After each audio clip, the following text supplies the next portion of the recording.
midsize class, it's pretty unanimous that Chrysler is the car company that tends to struggle in this segment. They've given us vehicles throughout the years that really just wasn't able to compete with the head or with the class leaders like the Honda Accord, the Toyota Camry. Today, let's take a look at their current midsize offering. This is a 2012 Chrysler 200. Now, the 200 nameplate actually came to us in 2011, and many of you will probably recognize the shape as being just a Chrysler Sebring. This is basically just a refreshed Chrysler Sebring. Chrysler and Dodge refreshed their midsize sedans in 2011. Dodge still calls their car the Avenger, but Chrysler wanted to get rid of the old Sebring name, which had been with us since 2001. Now, the 200 basically mimics the larger 300. This vehicle is available in 4 trims. There's the base LX, which I would avoid. It's basically reserved for rental fleets. The Touring, the Limited, and then of course, what I have is the special S trim. This basically sits at the top of the trim line. It's comparable to a Limited. It basically rolls in the nice finishes like the 18-inch black wheels, the darkened headlights, the black grille. And this vehicle actually only comes with Chrysler's 3.6-liter Pentastar V6 engine. Surprisingly, it makes the most power in the class, the midsize class for a V6. In terms of the design aesthetics, the 200S looks pretty menacing. It's a decent look. In terms of the competition, the 200, which you'll notice compared to like a Honda Accord or Fusion, this vehicle is much smaller in terms of its exterior size and its interior dimensions. When you look at the back, you have refreshed LED taillights. You'll distinguish it as a V6 model from the dual chrome exhaust tips. The 4 cylinders will only have a single exhaust tip. Now, looking at the interior, Chrysler is definitely on a roll with trying to improve their interior qualities, and the old Sebring was known for having a very cheap interior. So when they refreshed this car for 2011, the old design team really made it a big priority to improve the lackluster interior. Now, stepping inside the vehicle, it's a midsize sedan, so you basically have your normal step-in height. It's easy to get in and out of this car. Here's the key for the vehicle. There's no push-button start, and this is basically Chrysler's old key. It's a pretty cheap-feeling key fob, honestly. The gauges come on. The font, typical Chrysler font, not really my taste. I'm surprised they're not using like an electroluminescent gauge cluster that a lot of the other competitors are using. And then, of course, what you're hearing is Chrysler's famed 3.6-liter Pentastar V6. Now, shutting the door, the driver's window is automatic down only. It's not automatic up. Most competitors are giving you automatic up-down for the 2 front windows, so Chrysler is a little bit behind the times there. Now, this interior, like I said, nicely overhauled. The materials are greatly improved. The old Sebring and Avenger were just known for having the most cheap interiors in terms of the fit and finish and the quality. That's completely been changed. It's pretty much just with the class now. You have soft touch materials on the dashboard, soft touch right here. I'm not really a big fan of this big flush line right here, or the line right here, that connects the upper dash to the lower dash. I kind of think they should have just made that seamless. Overall though, the graining material is a much nicer finish. It feels higher quality as opposed to the cheap feeling plastics in the Sebring. The door panels are also soft touch. You have a chrome plated door handle here. And then of course it's leather stitched right here where your elbows are gonna rest. The steering wheel is also all new. In typical Chrysler fashion, you have steering wheel controls behind the steering wheel right here. I'm not really a fan of that, but the buttons are pretty well labeled on the front. You have a nice leather wrap steering wheel. There's no bolstering extension here for your thumb. And then the center stack here doesn't have Chrysler's latest technology. This does not have their Uconnect with that big touchscreen. Even if you get the nav system, it's their older system. This head unit in this S model is kind of disappointing, considering this is their top trim, and basically this looks like it's from the early 2000s. You do get satellite radio. The S trim does come standard with the Boston Acoustics sound system. It's a pretty decent sounding sound system.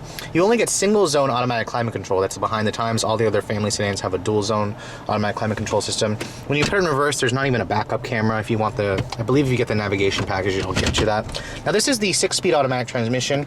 Only comes out, this is the only transmission with the V6. There's no manual available even on the 4-cylinder. If you go with the base LX model, you'll actually have a 4-speed auto, which is why I told you guys you should avoid it.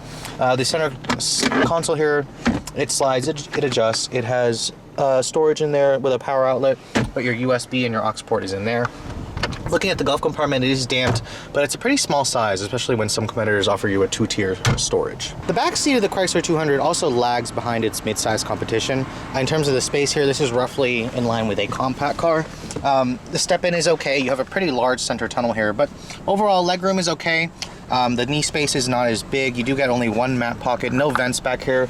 There is an armrest right here with some cup holders. The seats do fold down 60/40, and there's a pass-through. You can see here the headrests actually don't adjust, indication of an older design for me. But when you shut the door, the materials are actually soft touch here, so they did follow through. And then of course it's leather stitch right here where your elbows are gonna rest. Looking at the trunk capacity, this is also where the 200 kind of lags behind the class again. The seats do fold down 60/40, but you're only looking at about 13.5 cubic feet. Compact sedans give you a little bit more than that. The mid-size classes, or a mid-size family sedan, has moved to like 15.5. That's the new norm. You do have struts that don't crush your cargo, and then the trunk lid is lined itself.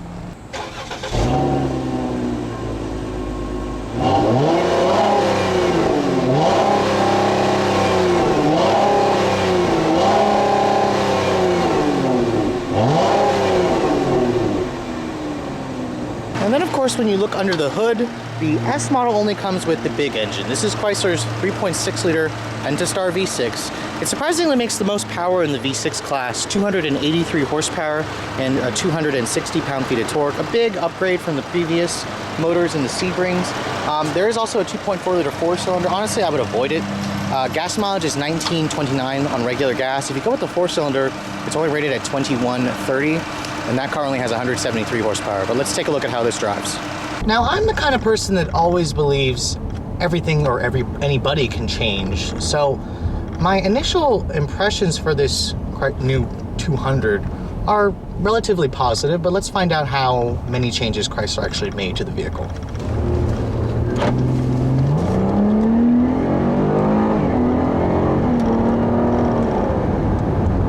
And when you first stomp on that gas pedal, you can immediately feel that this 3.6 liter V6 means business, and it has rather authoritative acceleration.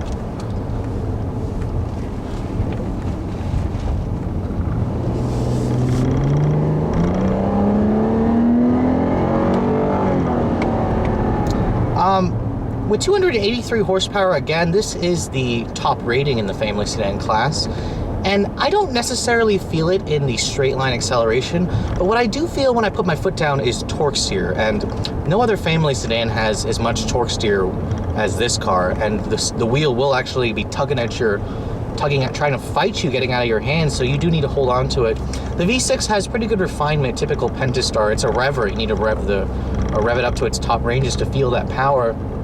It makes relatively refined noises, although those of you who are used to a Honda Accord or Camry will probably notice the engines are even more refined in those vehicles. Now, in terms of quietness, this is where the 200 really excels. Just going down the road, it's got a pretty soft ride. The suspension tuning is very soft and it's very floaty. It's not really going to make me sick, but I just noticed that this car is not sporty like its exterior styling suggests.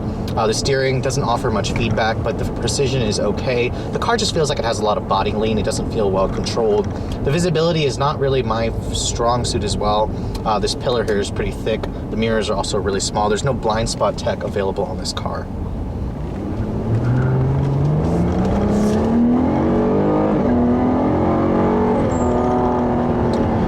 Again, when you guys are trying to accelerate hard and you're holding onto that wheel, expect 0 to 60 times a tick under 7 seconds, maybe like 6.8, 6.7, maybe 6.5 on a good day. Honestly, it feels fast, but other family sedans like the Passat with the V6 is quicker, the Accord with the V6 is quicker, a Camry with the V6 will smoke this thing still, despite it having the most power.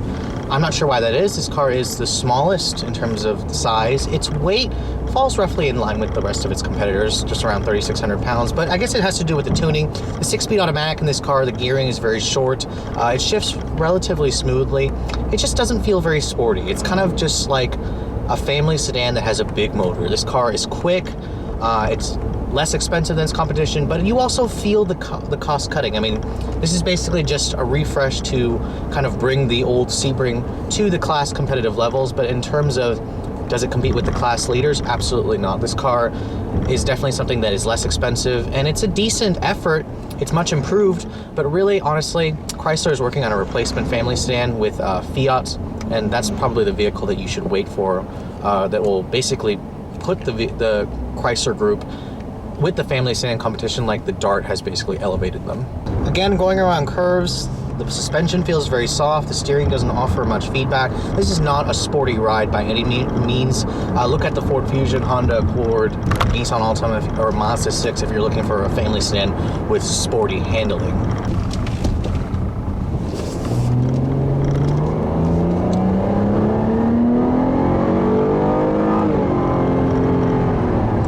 That brings me to my final recommendations for this car and the conclusion of this video. If you're in the market for a family sedan, you can still buy this car brand new as a 2014 model even. And Chrysler actually hasn't made any changes really. For 2014, they finally dropped the disc mill 4-speed automatic in the base LX models, although you may find them scattered about rental fleets occasionally. But honestly, if you're gonna go for this car, I would recommend the top trim like this one, an S Touring model, or an S model. Chrysler actually has made it just a package instead of a separate trim level for the Touring and Limited. Honestly, its cheaper price and long warranty is probably the most attractive attribute, and then also, I guess, the bragging rights for having the most powerful V6 in the family sedan class. To be honest though, I would gladly recommend a Honda Accord, Ford Fusion, Mazda 6, Altima, Nissan Altima. Any of those choices are basically a better pick. They will cost you a little bit more money, but I think it's money well spent until Chrysler gives us a actual replacement for this car based off of a Fiat or Alfa Romeo platform. But anyways, guys, hope you all have enjoyed my overview of this 2012 Chrysler 200S. If you're in the market for a mid-size family sedan, I would probably recommend check out the competition first. Thanks so much for watching, guys. I'll catch you all later.